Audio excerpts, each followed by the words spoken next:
আসসালামু আলাইকুম লোকলা, তোমার কেমন আছেন কৌদি?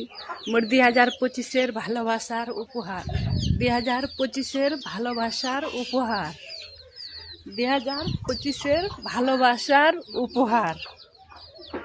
এরকম 2025টা মোক ভালোবাসা দিছে, তবে 2025টা যদি আমি জিন্দগানি ভর বাঁচে রহিম তো 2025টাক আমি ভুলবা নি পাম।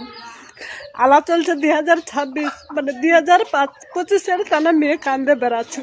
2025টা আমাকে এমনও ভালোবাসা দিছে, এমনও ভালোবাসা দিছে, মেয়ে মানে 2025টা ভুলবাই নি পাম। এটা হচ্ছে 2025-এর মোর চুলা ঘর, 2025-এর মোর রান রোবার ঘর। 2025টাক আমি ভুলবাই নি পাচ্ছু। क्या? ये क्या बक रहे हो मादरचोद?